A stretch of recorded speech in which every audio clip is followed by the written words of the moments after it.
ઓમ નમઃ શિવાય. ધર્મલોકમાં આપનું સ્વાગત છે. હું છું કૃષ્ણા. હિન્દુ ધર્મના એક દેવ જેઓ શિવ, મહાદેવ, ભોળેનાથ, નીલકંઠ કહેવાય છે, જેઓ રુદ્ર રૂપે સૃષ્ટિનો સંહાર કરે છે, મૂર્તિમંત રૂપ ગણાય છે. ત્રિદેવમાં બ્રહ્માજીને સૃષ્ટિનું સર્જનનું કામ સોંપાયું છે, જ્યારે ભગવાન વિષ્ણુને પાલનનું કામ સોંપાયું છે અને ભગવાન શિવને સૃષ્ટિના સંહારનું કામ સોંપાયું છે. ત્યારે દેવોના દેવ મહાદેવના ધામના દર્શન કરીશું ધર્મલોકમાં.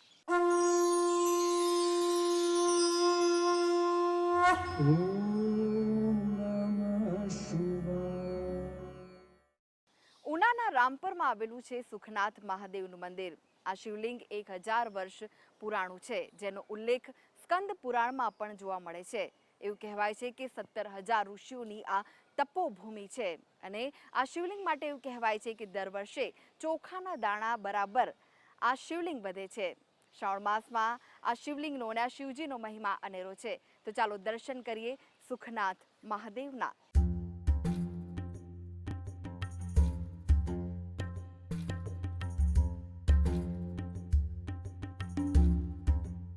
ઉનાના રામપરા ગામે આવેલું સુખનાથ મહાદેવનું મંદિર, જે ભક્તોની શ્રદ્ધાનું કેન્દ્ર છે. અહીંયા હાલમાં ભક્તોનું ઘોડાપૂર ભગવાન શિવને રીઝવવા માટે ઉમટી રહ્યું છે.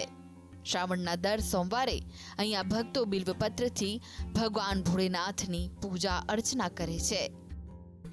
આ સુખનાથ મહાદેવના ઇતિહાસ એવો છે કે ઋષિતોયાના કિનારે આવેલું સુખનાથ દાદાનું મંદિર છે અને અહીં મારા દાદા માનગીરી બાપુ જે મંદિરના મહંત હતા, પછી મારા બાપા દેવગીરી બાપુ અને હું શિવગીરી એમનો દીકરો, અહીં અમે વર્ષોથી બધા પૂજા કરીએ છીએ, બરાબર. અને આ મંદિરની સેવા પૂજન અર્ચના કરીએ છીએ.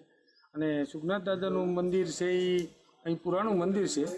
પ્રભાસ ક્ષેત્રમાં આ મંદિરમાં એવું કહે છે કે ભાઈ અહીંયા ઋષિમુનિઓ અને દેલવાડાથી ને ઉનાથી બ્રાહ્મણો અહીંયા પૂજા અર્ચના કરતા અને બહુ પુરાણું મંદિર છે. સુખનાથ મહાદેવ એટલે મોટા મહાદેવ. આપણા વિસ્તારની અંદર જે દેવોના મંદિર છે એમાં સૌથી મોટામાં મોટું મંદિર અહીં કહેવાય છે. અહીં જન્માષ્ટમીમાં શ્રાવણ મહિનામાં જન્માષ્ટમીમાં મેળો ભરાય છે, બરાબર. એ દરમિયાન દર સોમવારે અથવા અવારનવાર ઘીની પૂજા થાય છે, બરફની પૂજા થાય છે અને લોકો ખૂબ ભાવથી દર્શન કરવા આવે છે. અને હાલ આ મંદિરનું અને આ જગ્યાનું નિર્માણ કાર્ય ધીમે ધીમે ચાલુ છે, બરાબર. એવું આ દાદાનો અને સુખનાથ દાદાનું સંગમેશ્વર, પહેલાં પુરાણોમાં સંગમેશ્વર નામ હતું, બરાબર. એ પછી અહીં એનું નામ તલેશ્વર, કે દરિયાનું ને નદીનું મિલન થતું હતું એટલે સંગમેશ્વર નામ છે.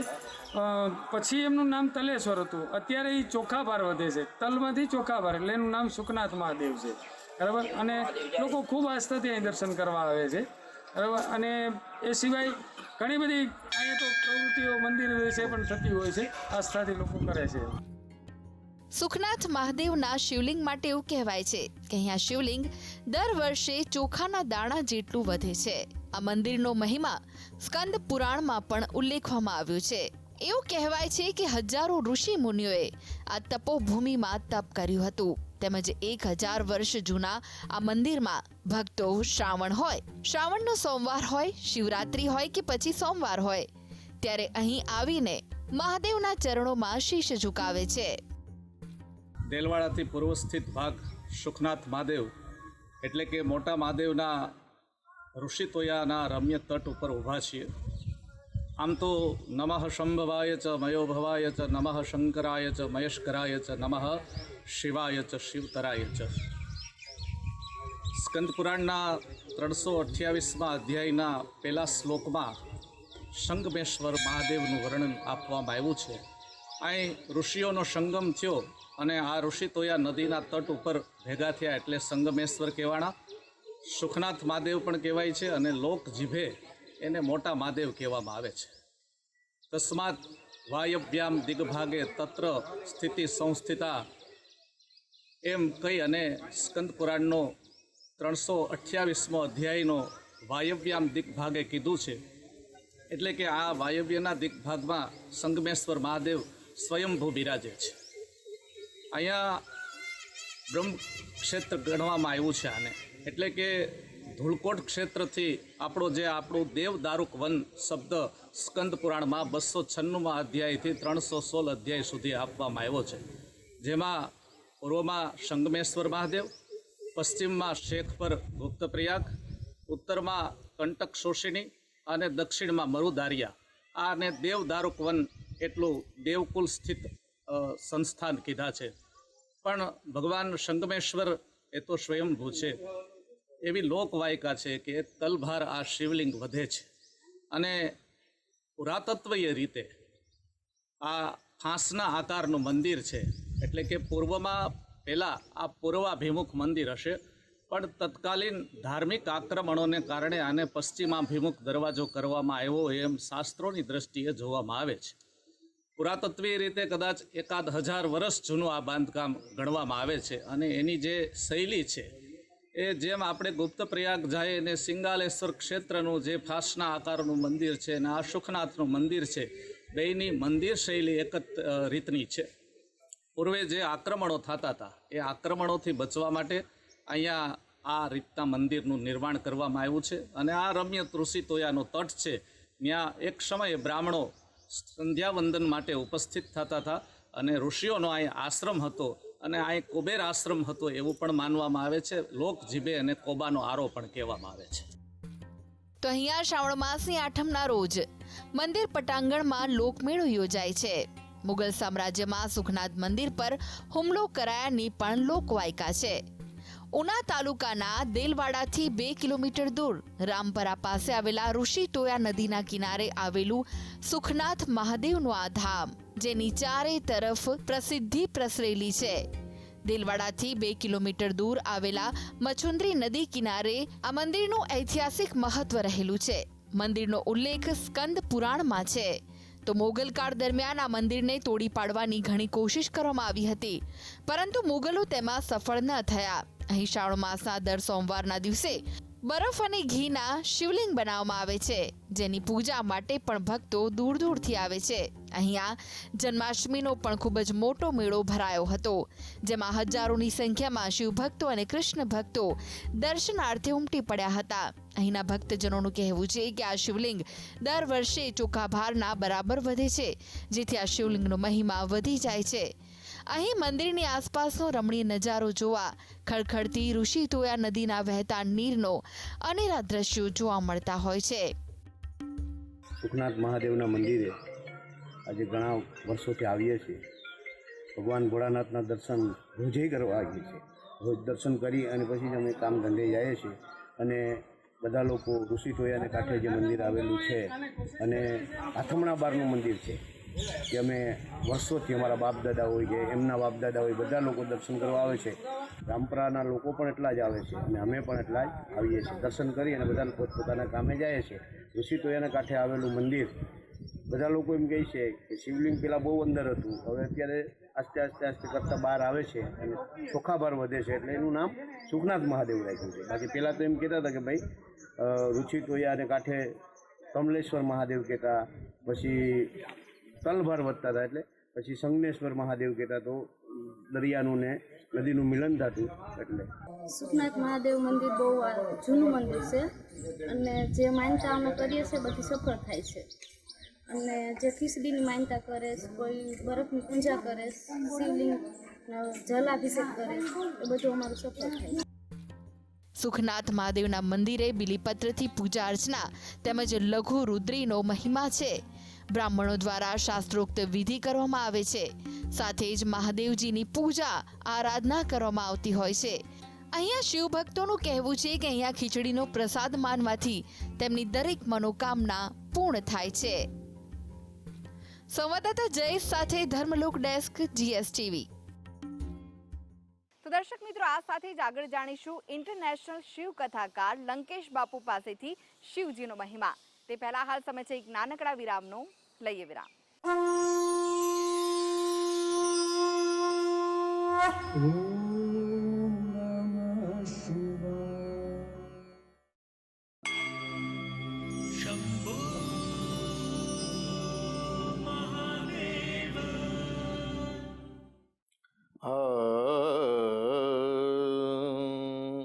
महिम्नः पारन्ते परमविदुषो यद्य सदृशी स्तुतिर्ब्रह्मादीनामपि तदवसन्नास्त्वयि गिरः अथावाच्यः सर्वः स्वमतिपरिणामावधि गृणन्ममापेक्षो स्तोत्रे हरनिरपवादः परिकरः।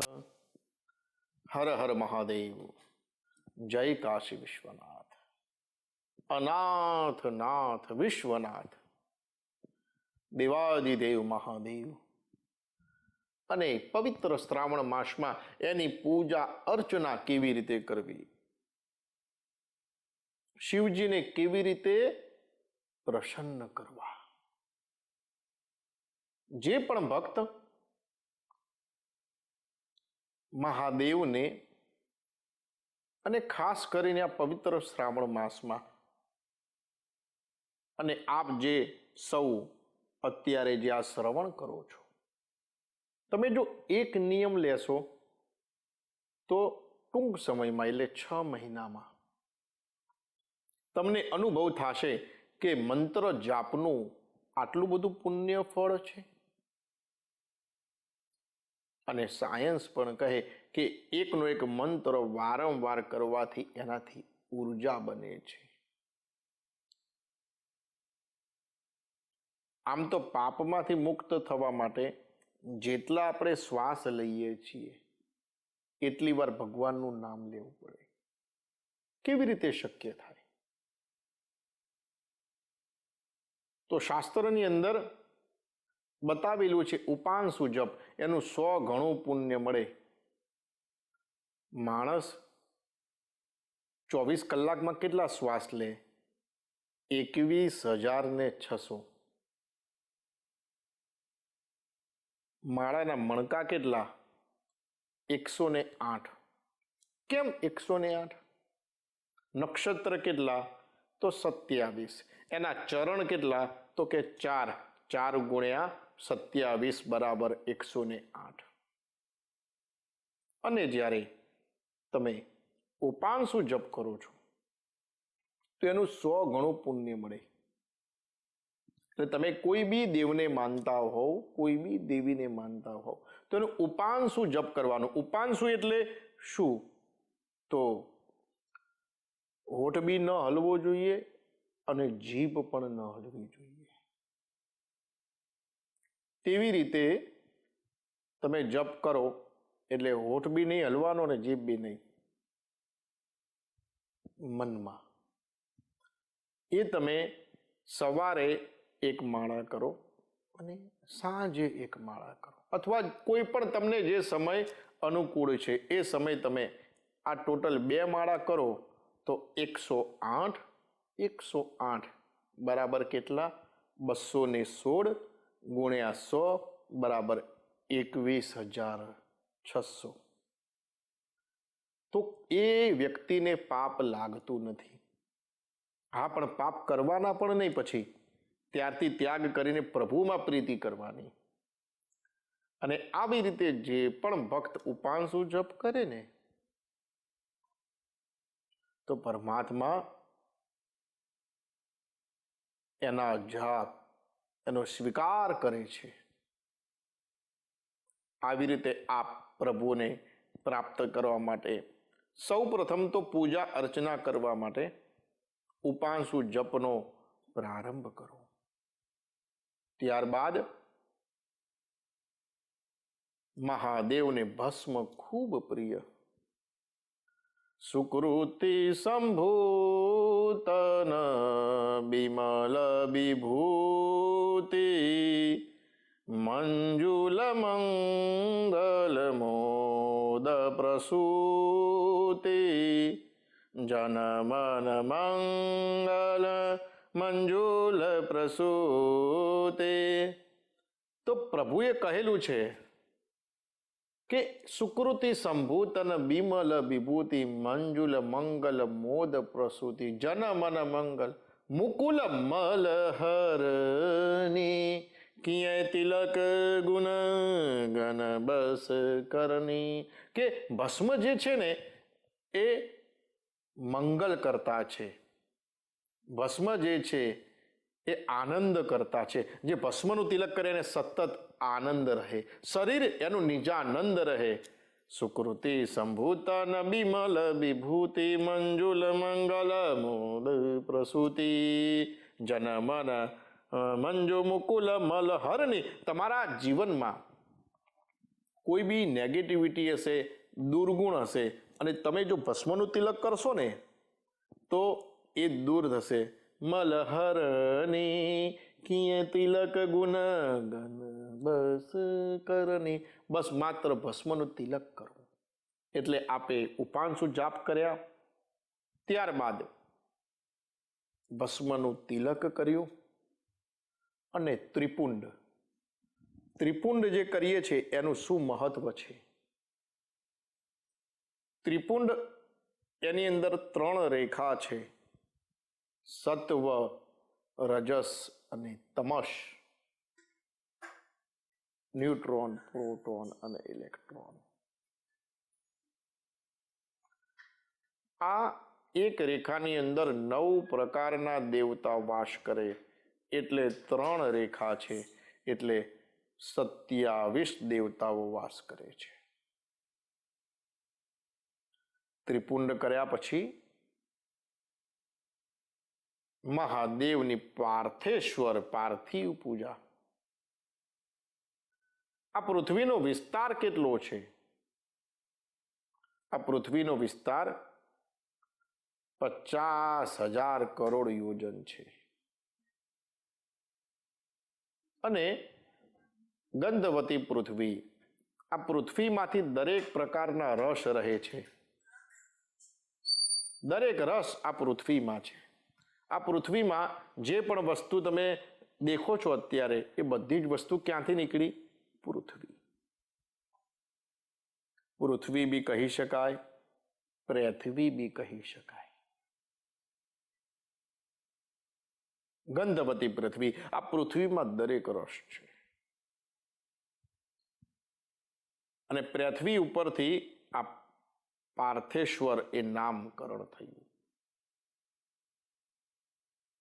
તો જ્યારે પણ આ શ્રાવણ માસમાં અને આમ ગમે તે દિવસે તમારે પાર્થેશ્વરીની પૂજા કરવી હોય તો એની માત્રા કેટલી હોવી જોઈએ?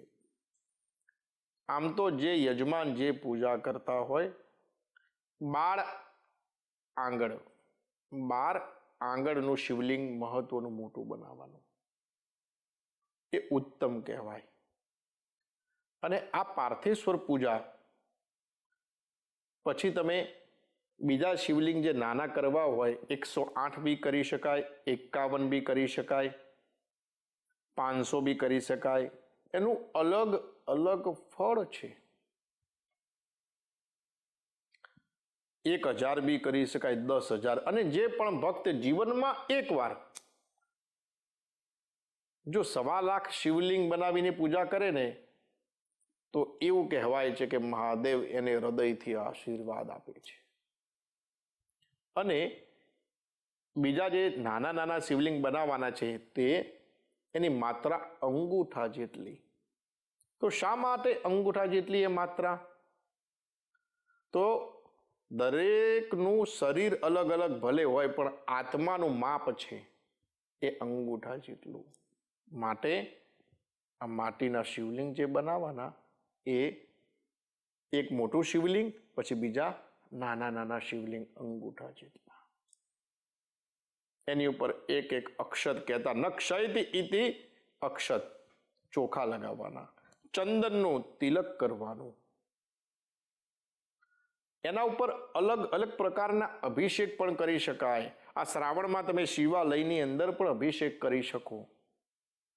મહાદેવને ધૂપ કેવા અર્પણ કરવા, નૈવેદ્ય શું અર્પણ કરવું, શું મહાદેવનું નૈવેદ્ય ખાઈ શકાય? આ બધા જ પ્રશ્ન આગળ આપણે એના વિશે ચર્ચા વિચારણા કરીશું.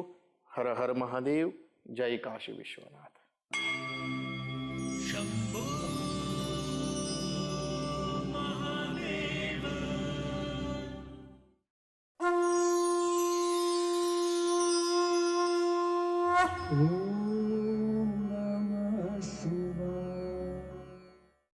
હાંસોટના કતપર ગામે આવેલું છે કોટેશ્વર મહાદેવનું ધામ. એવું કહેવાય છે આ મંદિર માટે કે ખુદ સમુદ્ર દેવતા માં નર્મદાજીને લેવા માટે સામે આવ્યા હતા અને ત્યારબાદ અહીંયા સ્વયંભૂ શિવજી પ્રસન્ન થયા. અહીંયા શિવજીનું એક પૌરાણિક ધામ આવેલું છે જે કોટેશ્વર મહાદેવ તરીકે પ્રચલિત છે. તો ચાલો દર્શન કરીએ હાંસોટમાં બિરાજતા કોટેશ્વર મહાદેવના.